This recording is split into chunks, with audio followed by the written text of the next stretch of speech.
কিন্তু বাবুকে বলছি, আবার বাচ্চারা চামচ দিয়ে দুধ খায়, সেই চামচ দিয়ে দুধ খাওয়া বাবুও হতে পারে।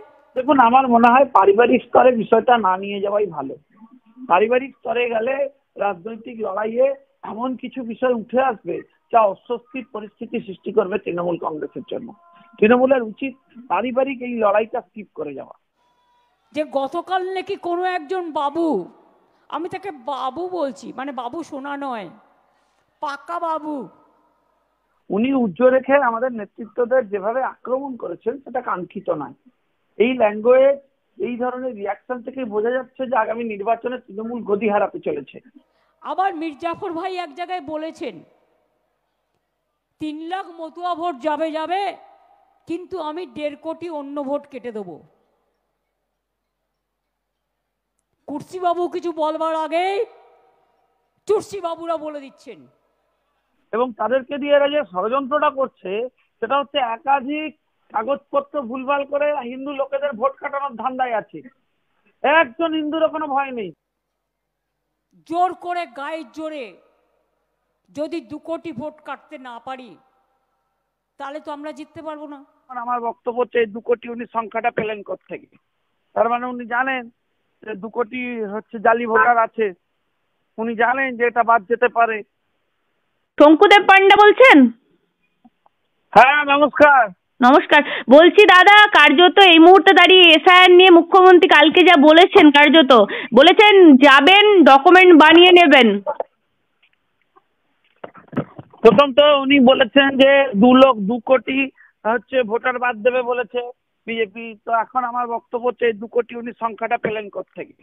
তার মানে উনি জানেন যে 2 কোটি হচ্ছে জালি ভোটার আছে, উনি জানেন যে এটা বাদ যেতে পারে। এই ভয়টা ওনার রয়েছে। এবং উনি বলেছেন তৃণমূল কংগ্রেসের ক্যাম্প হচ্ছে, তৃণমূলকে বলবেন যে যা সমস্ত বেআইনি ভোটারদের রেগুলারাইজ করে দাও, যা ডকুমেন্ট লাগবে দিয়ে দাও। এই ছকে আছে, সেই ছক কষেছেন এবং তাই করছে। এবং আমি আজকে বলছি এই যে ইলেকশন হচ্ছে, এই ইলেকশনটা হচ্ছে পুরো চাপ হচ্ছে হচ্ছে তৃণমূলের নিয়ন্ত্রণাধীন। সব বিএলও করেছে সব তৃণমূলের নেতাদের। এবং তাদেরকে দিয়ে এরা যে ষড়যন্ত্রটা করছে সেটা হচ্ছে একাধিক কাগজপত্র ভুলভাল করে হিন্দু লোকেদের ভোট কাটানোর ধান্দায় আছে। একজন হিন্দুরও কোনো ভয় নেই। যদি একজনও হিন্দুর ভোট কাটে আপনি নিশ্চিন্তে থাকবেন ভারতীয় জনতা পার্টি কোনো হিন্দুদের কোনো ভয় নেই। আর যাদের যে সমস্ত বিতাড়িত হয়ে হিন্দুরা এসেছেন অন্য দেশ ছেড়ে ধর্মের কারণে, তাদের সবাইকে সিএ সার্টিফিকেট দিয়ে দেওয়া হবে।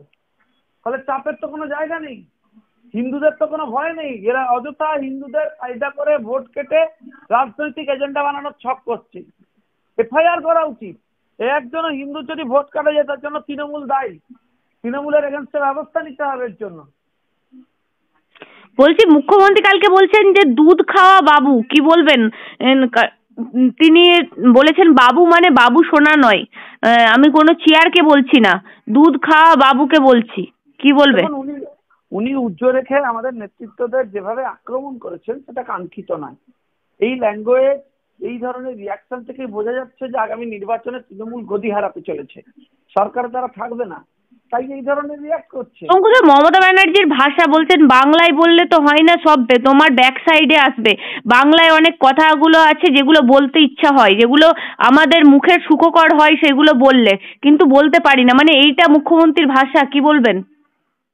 দেখুন, ওনার যদি ইচ্ছে হয় না হয় নিয়ে ব্যাপার নেই। আমরা এর আগেও দেখেছি উনি এমন কিছু শব্দ চয়ন করেছেন, বলেছেন যেটা বাংলার ডিকশনারিতে কোনোভাবেই জায়গা করে নিতে পারে না। সেগুলো অশ্লীল শব্দ হিসেবেই বাংলা ডিকশনারিতে জায়গা করে। তো ফলে সেই ধরনের শব্দ তো ওনার মুখে এসেছে, তার প্রমাণ রয়েছে। বলছে আমি একটা বাবুকে দেখলাম পাকা বাবু, মানে এই ধরনের মমতা বন্দ্যোপাধ্যায়ের মন্তব্য। হরিদাস সব বলছে বন্ডেড লেবার বানিয়েছিস, লজ্জা করে না, কি বলবে? দেখুন, আমার মনে হয় যে অন্যান্য জায়গা তো তাও কর্মীরা লেবার হিসেবে কাজ করেন, কিন্তু যেভাবে একটা রাজনৈতিক দলকে কোম্পানিতে পরিণত করেছেন তারা, সেই বিষয়ে আমাদের সত্যি কোনো বক্তব্য নেই। সে দেখে অভিভূত হতে হয়। যিনি নিরপেক্ষ নির্বাচনের জন্য লড়াই করলেন, যিনি ভোটার আই কার্ডের জন্য 21শে জুলাই করলেন, তিনি অফিসিয়ালি এই এই ধরনের একটা নির্বাচনের বিরোধিতা করবেন সাংবিধানিক পোস্টে থেকে, এটা কোনো মতেই কাঙ্ক্ষিত নয়। বলছে কুর্সি বাবু বলার আগে চুরসি বাবু বলে দিচ্ছেন। দেখুন, আমার মনে হয় যে ওনার এই ধরনের শব্দচয়ন, ভাষা এবং তার বহিঃপ্রকাশ স্পষ্ট করে দিচ্ছে যে উনি পেশেন্স লুজ করছেন, এবং সেই পেশেন্স লুজ করার অন্যতম কারণ হচ্ছে তিনি বুঝতে পারছেন যে প্রায় 2 কোটি জালি ভোটারের মধ্যে যদি 1.5 কোটিও বাদ যায় তাহলে তৃণমূল কংগ্রেস কোনো মতেই ক্ষমতায় আসবে না। এবং সেই কারণেই ধরুন আইপ্যাকের লোক নামিয়ে ক্যাম্প করে তৃণমূল কংগ্রেস আপ্রাণ চেষ্টা করছে এখন যাতে হিন্দুদের ভোট কাটা যায় তার জন্য নেমে পড়েছে, টার্গেট করে করে ভোট কেটে দিচ্ছে। তাই এদের অফিসাররা ইনভলভ আছে, এরা ভোট কাটবে, এরা এই সমস্ত বেআইনি জিনিস করবে, আর এদের এগেন্স্টে এফআইআর করতে বললে এরা এফআইআর করবে না, তাদের প্রোটেকশন করার চেষ্টা করবে। আমরা ইলেকশন কমিশনকে জানিয়েছি, আমরাও শেষ দেখবো বিভিন্ন অফিসারদের বদলি করে করে নিয়ে আসছে, তারা সব বসে বসে জালি বার্থ সার্টিফিকেট দিচ্ছে, রাজনৈতিক অফিস থেকে বলে দেওয়া হচ্ছে, ডোমিসাইল সার্টিফিকেট দিচ্ছে। এই যারা এগুলো করছেন এখন উৎসাহে তৃণমূলের কথা শুনে যখন জেলে যাবেন তখন তৃণমূল কংগ্রেস বাঁচাতে পারবে না। আমরা যা বলি এআই দিয়ে বিকৃত করা হয়। মুখ্যমন্ত্রী বলছেন দাঁড়িয়ে থাকবে, কোটি কোটি টাকা দিয়ে বিজেপি এইসব করছে, কিন্তু মানুষকে টাকা দিচ্ছে না। আপনাকে এআই দিয়ে বিকৃত করতে হবে না, একটা বিকৃত ব্যবস্থাকে আপনার এজেন্সি এআই দিয়ে ঠিকই করতে পারছে না। আপনার এজেন্সি যে কোটি কোটি টাকা দিয়ে আপনারা এনেছেন, তাদের যে কোটি কোটি টাকা দিচ্ছেন, তারা তো এআই ব্যবহার করে আপনার এই বিকৃত ব্যবস্থাকে ঠিক করতে পারছেন। বলছে কেউ বলছে তোর বাবাকে, তোর পিসির সার্টিফিকেট দেখাতে পারবি, অভিষেককে বলছে। কার্যত যাদের বাবাকে মন্ত্রী করা হয়েছে ছেলেরা যায়নি, তারা আবার কি কথা বলবে বড় বড়। দেখুন, আমার মনে হয় পারিবারিক স্তরে বিষয়টা না নিয়ে যাওয়াই ভালো। পারিবারিক স্তরে গেলে রাজনৈতিক লড়াইয়ে এমন কিছু বিষয় উঠে আসবে যা অস্বস্তির পরিস্থিতি সৃষ্টি করবে তৃণমূল কংগ্রেসের জন্য। তৃণমূলের উচিত পারিবারিক এই লড়াইটা স্কিপ করে যাওয়া। কিন্তু মুখ্যমন্ত্রী তো বলছে বাংলায় কিছু কিছু কথা আছে ও যা বলে ও নগ্ন ভাষায় বলা যায়, মানে যেগুলো নগ্ন ভাষায় বলা যায়। এখন দেখুন, উনি যদি ওই স্তরে নেমে নগ্ন ভাষা ইউজ করেন, সেগুলোর উত্তর দেওয়ার জন্য আমাদেরও সেই নিচু স্তরের কর্মী আছেন যারা সেই ধরনের ভাষা সেই উপযুক্ত ভাবে ব্যবহার করবেন। আমাদের পক্ষে সত্যি বাঙালি রুচিশীলতায় বাধে এই ধরনের কথাবার্তা বলতে এবং তা নিয়ে উত্তর দিতে। উনি নাকি রাম বাবার দুধ খান, উনি বলছেন ওটা রাম বাবার দুধের কথা বলছি, মানে এই ধরনের মন্তব্য। আমি বলছি কালকে মুখ্যমন্ত্রী কি ঠিকঠাক ছিলেন না? এসআইআর এর জন্য মুখ্যমন্ত্রী অস্বস্তি ক্রমশ বেড়ে গিয়েছে। দেখুন, তা বেড়ে গিয়েছিল, এবার গতকাল তা প্রকাশ্যে চলে এসেছে, তা পাবলিক হয়ে গেছে, তার জনগণ দেখতে পাচ্ছেন, এবং ওনারা বুঝেছেন যে এটা ওনারা কোনোভাবে কমব্যাট করতে পারবেন না। এবং আমার বক্তব্য, যদি এসআইআর প্রপার প্রসেসে না হয়, যদি ওরা বাধা সৃষ্টি করেন, তাহলে আগামী দিন অপেক্ষা করছে, ওনাকে ফেস করতে হবে। লুটেরাদের সরকার চলছে, মুখ্যমন্ত্রী বারবারই এই কথা বলছেন। অভিষেক বন্দ্যোপাধ্যায়ও ঠিক সেম কথাই বলেছেন যে লুটেরাদের সরকার। আমার বক্তব্য হচ্ছে যারা নিজেরা লুটেরা, তারা কোন সরকারকে লুটেরাদের সরকার বলবে, এটা মেনে নেওয়া যাবে না। দিল্লি যাবেন অভিষেক বন্দ্যোপাধ্যায়, এত অভিযোগ, একটু নভেম্বরটা অপেক্ষা করুন, এই বিহার ইলেকশনটা শেষ হতে দিন না। দিল্লি যাবেন অভিষেক বন্দ্যোপাধ্যায়।